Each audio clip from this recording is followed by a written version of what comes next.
একটা কথা মনে রাখবেন, এই দেশে আপনি যদি জনপ্রিয় হন, মানুষ আপনাকে ভালোবাসবে, আবার সেই ভালোবাসার ভিতরেই লুকিয়ে থাকবে মৃত্যুর হুমকি। জনপ্রিয়তা এই দেশে আশীর্বাদ নয়, এটা অনেক সময় অভিশাপ। আর সে ঠিক আগুনের ভিতর দিয়েই এখন হাঁটছেন অ্যাডভোকেট তাজুল ইসলাম, যিনি এক সময় আওয়ামী লীগের দুঃসময়ে সত্যের পক্ষে দাঁড়িয়েছিলেন, আর এখন নিজেই হয়ে উঠেছেন নতুন বাংলাদেশের সবচেয়ে আলোচিত, সবচেয়ে বিতর্কিত এক নাম। জনপ্রিয়তা মানেই শুধু করতালি না, কখনো কখনো সেটা হয়ে যায় মৃত্যুর সাইরেন। এই দেশে কারো নাম যখন উঁচুতে উঠতে শুরু করে, তখন তার পায়ের নিচে জমতে থাকে হাজার হাজার শত্রু। ঠিক এই বাস্তবতাই এখন ঘিরে ধরেছে অ্যাডভোকেট তাজুল ইসলামকে। অনেকে বলছেন, সাম্প্রতিক সময়ে তিনি যেভাবে আর্মি অফিসারদের বিরুদ্ধে কঠোর অবস্থান নিয়েছেন, সেটাই এখন তাকে টার্গেটে পরিণত করেছে। আগামী দিনগুলো তার জীবনের সবচেয়ে চ্যালেঞ্জিং অধ্যায় হতে যাচ্ছে। তবে একটা জিনিস পরিষ্কার, তাজুল ইসলাম একা নন, বাংলাদেশ জামায়াতে ইসলামী তাকে চোখে চোখে রাখছে এবং দলীয়ভাবে তাকে সর্বোচ্চ নিরাপত্তা দেওয়ার প্রস্তুতি নিচ্ছে।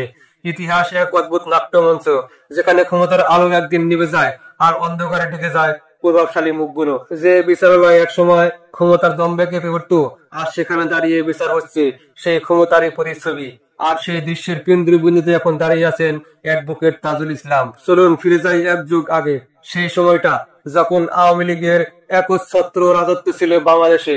৭১-এর চেতনা বিক্রির নামে তখন জামাত শিবির ও বিএনপির উপর চলত নির্মম নির্যাতন। রাস্তার মোড়ে দাঁড়ানো মানুষ দেখলেই গুম, আটক, নিপীড়ন যেন ছিল প্রতিদিনের রুটিন কাজ। শিবিরের নাম উচ্চারণ করাটাও ছিল ভয়ের বিষয়। আর সেই অন্ধকার সময়ে এক তরুণ আইনজীবী তাজুল ইসলাম দাঁড়িয়েছিলেন সত্যের পক্ষে। জালিমের রক্তচক্ষুকে উপেক্ষা করে চালিয়েছিলেন আইনি লড়াই। হয়তো তিনি টিকতে পারেননি দীর্ঘদিন, কিন্তু তার বুকের ভিতর কখনো জ্বলছিল এক আগুন। যেদিন অন্যের বিচার হবে, সেদিন তিনি থাকবেন ন্যায়ের ময়দানে। সময় পাল্টেছে, আজ আদালতের কাঠগড়ায় দাঁড়াতে বাধ্য হচ্ছে সেই সব জালিমরাই। আর ন্যায়ের সেই যুদ্ধের নেতৃত্ব দিয়েছেন তাজুল ইসলাম। ২৪-এর বিপ্লবের পর শেখ হাসিনার পতন ঘটলে তার সহযোগীদের বিচারে দায়িত্ব পান তাজুল ইসলাম। শেখ হাসিনাকে হয়তো এখনো কাঠগড়ায় দাঁড় করাতে পারেননি, কিন্তু তার সহযোগীদের একজনকেও ছাড়েননি। প্রশাসনের ভিতরে যারা হাসিনা দোসর হিসেবে কাজ করছিল, বিশেষ করে কিছু আর্মি অফিসার, তাদেরকেও আইনের মুখোমুখি করেছেন। প্রথমে যখন তাদের নামে ওয়ারেন্ট জারি করেন, তারা চুপিসারে এক ভবনে লুকিয়ে থাকে, কারণ আদালতে আসামি হিসেবে দাঁড়ানো তাদের কাছে ছিল লজ্জার বিষয়। কিন্তু তাজুল ইসলাম থেমে থাকেননি। তিনি স্পষ্ট বললেন, এই দেশে আইন সবার জন্য সমান, অপরাধীদের অন্য কোনো পরিচয় নেই, তাদের একটাই পরিচয়, তারা অপরাধী।